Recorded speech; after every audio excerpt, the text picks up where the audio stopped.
Yo, what is up, everybody? It is your host, Jay the Great, and welcome back to another Combat Sports related video here today. And today, as you can tell by the title and the current image you are feasting your eyes upon, I will be doing a post-fight breakdown between the two legends that just took place this past Saturday, Mike Tyson versus Roy Jones Jr. There's a lot to be said on this fight, but before I begin, if you enjoy and if you're new, maybe think about showing some love, maybe hit that like button if you enjoy. And if you aren't already part of the Jay the Great family, please hit that sub button, man, because any love is greatly appreciated. And I love all you, man. But let's get straight to the video. So let's take it from the very top. Because this fight, I think, holds so much in it, I'm going to start from the very moment this fight was announced. So let's go about 6 months. Just bear with me. I know this is a post-fight breakdown. Bear with me. I think this is all important at the end of the day. So let's go back 6 months. The fight is announced, right? And all fans, both casuals and hardcores, are hyped. Mike Tyson is coming back. We've been seeing videos of him in his 50s looking explosive as ever, right? And then we get his opponent, Roy Jones Jr. We're like, oh shit, it's Roy Jones, one of the best to ever do it, the best of his era. He was pound for pound number one for about a decade. He was a monster. So the hype is real, right? And honestly, this is where it starts to go down for me. I honestly think as the months went on, the hype really died down. Okay? It really died down because of the limitations and regulations that were put in place as the months went on. So the first big regulation we get is that it's going to be 8 rounds, not 12. So that one wasn't that bad. I personally was like, okay, they're older, they don't have to go 12. I was like, all right, that's fine. It's still going to be a hell of a fight. And then shortly after, we get that it's going to be 2-minute rounds, not 3, but 2. That just further decreases the hype. And I think I can safely say that for everybody, all the fans out there. This killed more hype for us. It's eight rounds, 2 minutes each. They have a minute of rest. It's not, to me, it's not really a fight, at that point. I think 3-minute rounds pushes a man more to his limits. And I get it, they're in their 50s, but these guys are legends, right? And bear with me, guys. I'm going somewhere with this, all right? There's a message at the end of the tunnel here. There's light at the end of the tunnel. So the hype dies down at that point. A few months go on. And then we get even worse news. It's not even official. It's not an official fight. The California State Athletic Commission isn't even going to judge it officially. We're going to have celebrity commentators. We're going to have Snoop Dogg. No disrespect to any of these commentators. We got Israel Adesanya, who, to be fair, is an amazing UFC fighter and the best striker in the UFC. And we got someone, I forgot his name, I apologize, who replaced Al Burstein, I believe. So here we are, right? Saturday comes. It's Saturday. It's fight night. And the card begins. It's a pretty good night. Badu Jack showed out. And then we get to the co-main event, which I believe was the biggest moment of the whole night. So we get Jake Paul completely annihilating Nate Robinson. He obliterated him. It was very embarrassing for Nate Robinson. I actually feel bad for the man. He is maybe even a worldwide laughingstock right now. I know he's a nationwide laughingstock. To be fair, he didn't spar. He didn't even take it seriously. He looked out of shape. Honestly, he didn't belong in there with Jake. Now, let me get something straight. Jake is not Floyd Mayweather, okay? He's not Floyd Mayweather. But he is a threat to the average Joe. That's for sure. He looked really powerful. He looked very, very crisp for someone who's only done it a couple years. So that's that. And then we get to the main event. We got Snoop Dogg commentating. He was very funny. But I honestly thought he took away from the legitimacy, the authenticity of the moment. No disrespect to him, but obviously he's not fucking, Max Kellerman. So that's that, right? And then the moment finally comes upon us. The main event of the evening is finally here. But to be honest, and I think this is probably true for some of you, expectations were drastically lowered for me. The hype was not really there for me. But hey, I wanted to watch Mike Tyson go at it. And keep in mind, this isn't a video to shit on people, man. This is just giving my opinion because I have a message besides the actual breakdown. But let's get to the breakdown now. So round 1. The bell rings finally. Mike goes straight to work knowing that he's a harder puncher and the bigger man. and it was clear as day right away that he was a harder puncher. I think it became crystal clear to Roy after he took a few body shots.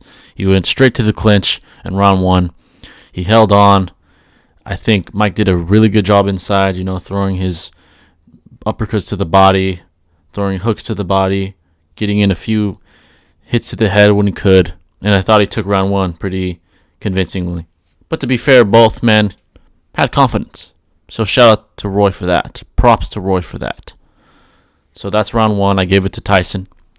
Round 2. Roy adjusted a little. He started to be a little more slick with it, with his defense, with his head movement, taking angles, using his head movement, using his slightly better speed, I'd say, when it comes to hand speed. I think he had a little bit more speed on his punches.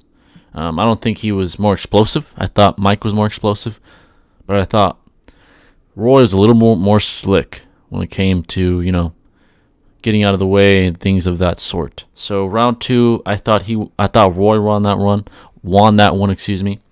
by using good distance control. He used his hands very well. He used his jab to keep distance. And yeah, he got in the clinch again, but I thought he did just enough to win that round. It was a close round, but I thought he did a good job using his distance with his jab and his other hand, his right hand. So I thought he did a really good job with that. So I gave round 2 to Roy in a close one.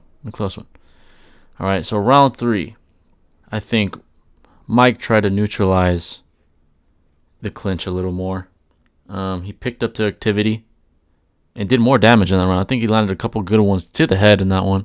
Round 3, Mike did a lot of good work in that one. Roy looked tired. He started to get a little bit visibly fatigued, and I think Mike took advantage of that. I think he had a bit of cardio overall the whole night.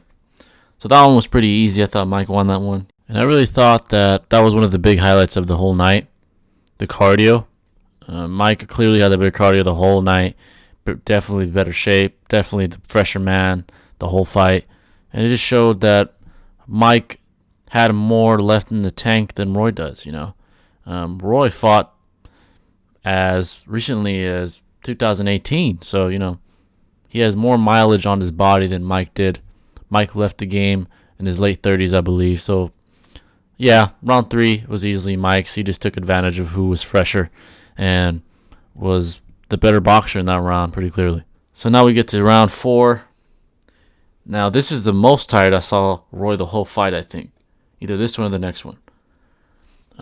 But to be fair, he tries to pick up the pace.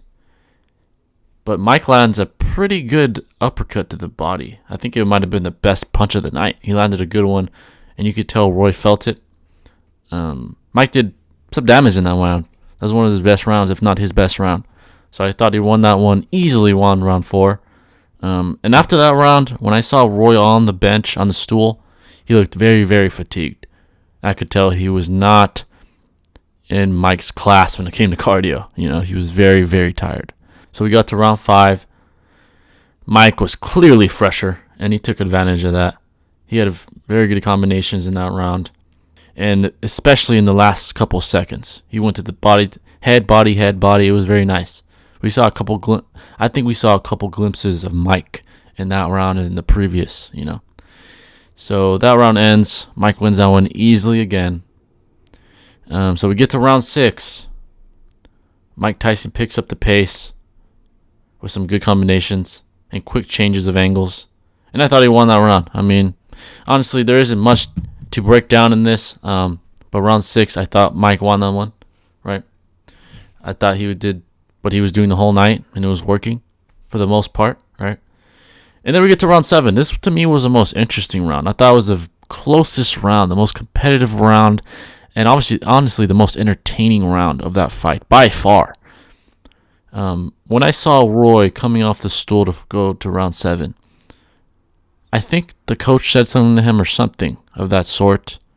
And he had a little fire in his eye. I saw a little fire in his eyes, and he went to work, man. He really picked it up. I was very impressed with the effort that he put in that round.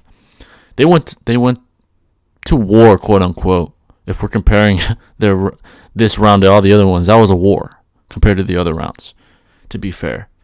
And he showed a lot of heart, threw a lot of quick combinations, pop, pop, pop, pop, pop, just like the old Roy.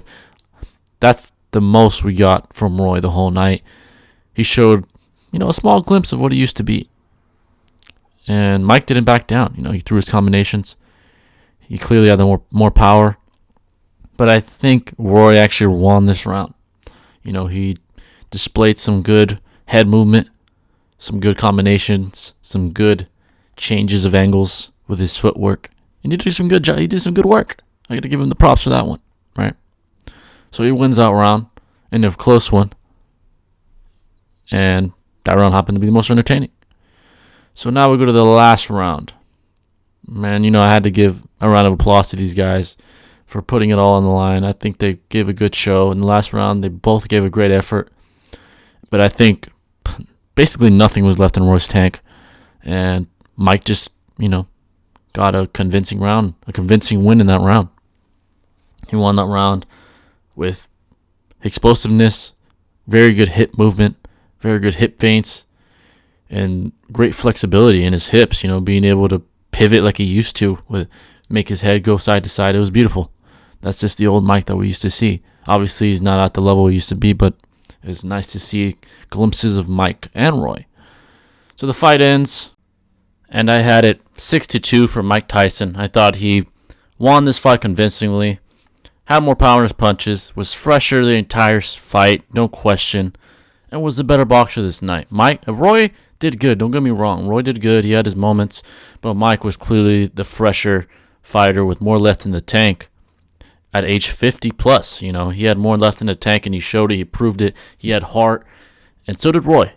But all in all, like I said, I had Mike winning 6-2 in a decently competitive fight, but it was clear as day this whole night that Mike was the better boxer and the better man that night. Now, to summarize it, I'm going to be honest here. And I don't know if this is going to piss some of you guys off or not, but it is what it is. I honestly thought both these guys didn't even put 100% in. I think they just wanted to give a good show. And there's nothing wrong with that. All right? These guys fought for a long time in their respective eras, and they did what they had to do. They don't have to kill each other.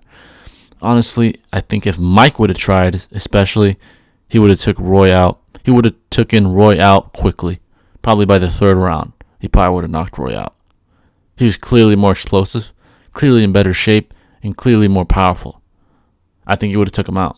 If he really wanted to, he would have hurt Roy. But props to him. It just shows how much Mike has matured over the years. And with this fight breakdown, guys, I really wanted to just make a point here. And the point I'm trying to prove here is old boxers, old legends should stay retired. And did I have a problem with this matchup? Hell no, I didn't. I liked it. It was cool. It was nice. But they should stay retired.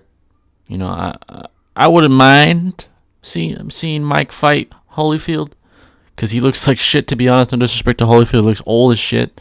He doesn't look like he's in shape. I'm just being honest. Maybe I'm wrong. And I wouldn't mind seeing Roy fight Anderson Silva, which I don't think might not be a good idea, because Anderson is still decently dangerous and decently young compared to Roy. But I guess I wouldn't mind seeing it, since Roy is a boxer. But all in all, these guys should stay out of the ring. I honestly think Mike, after seeing this, should not start Legends Never Die League, whatever it's called. I wouldn't be, mad if he started it, but I don't think it'd do as well as we once thought. I think once you get old, man, Father Time beats you. Father Time beats everybody, no matter who you are, even if you're Mike Tyson or Roy Jones Jr. That's just my opinion, I don't want to see these guys get hurt. I'm definitely not going to pay on a regular basis for old guys to go at it, especially when the rules are so heavy, right? Like this one. It wasn't a real fight with no judges. Can't knock each other out. Like, what the hell am I paying for here? And this is not hating. I love Mike, man. I love Mike Tyson. I love Roy Jones Jr. They're some of my favorite boxers of all fucking time. And it was a good production. Right? But I just don't want this to get serious. I don't want people to waste their money on something that's not worth it. I don't want someone to get hurt, I don't want someone to get hurt. And, if you make the rules like the same as a regular boxing match. Like if Canelo was fighting, obviously someone's gonna get hurt, and I don't want to see these older guys get hurt. But if you put limitations on it, then we're paying for a shit show, right? Because they can't hurt each other, they can't fight. So all in all, I don't think this should happen, anymore. I don't mind. Mike can fight again, right? He can fight Holyfield, but I don't think this should be a regular thing and become the new trend, right? So these guys can taste the glory again. They're always gonna get the glory, man. Mike is a monster. Roy is a legend. They will always get their props. But honestly, I think if it was my decision, I believe they should stop. Just enjoy your retirement. Mike, go smoke your weed. Roy, go teach your fighters, and just leave it at that. But this breakdown, there wasn't much to break down. Roy was in the clinch, looked pretty good at moments with his defense, which he was known for. Used his jab and his distance, and he used his jab for very good distance control. And Mike used his explosiveness and advantage and power to smother Roy, in the inside, even when he was in the clinch, giving him good body shots and honestly not trying. I'm just going to be real. He wasn't trying. I know I just said that, but I'm just emphasizing it. He wasn't trying.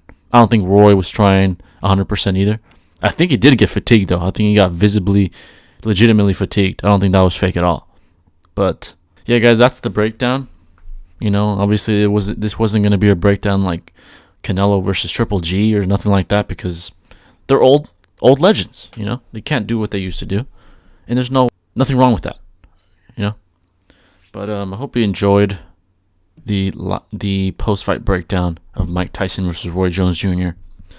And I hope this is a lesson to all those promoters out there to leave the legends alone. If they want to come out, if they decide, that's fine, but don't go out there trying to convince them. And I'm not saying that Tyson and Jones were convinced by fucking Bob Arum or nothing, but I'm just saying, man, let them be. They did what they had to do in their primes, and they earned their spot in boxing history. That's all I have to say. But yeah, guys, that's gonna wrap it up. Like I said before, if you enjoyed or respect my opinion or just mess with me in general, please show some love, man. Any love is greatly appreciated. Leave a like if you enjoyed. Join the family if you already haven't. And I'll catch you in the next video. This is Jay the Great signing out. See you in the next one. Peace.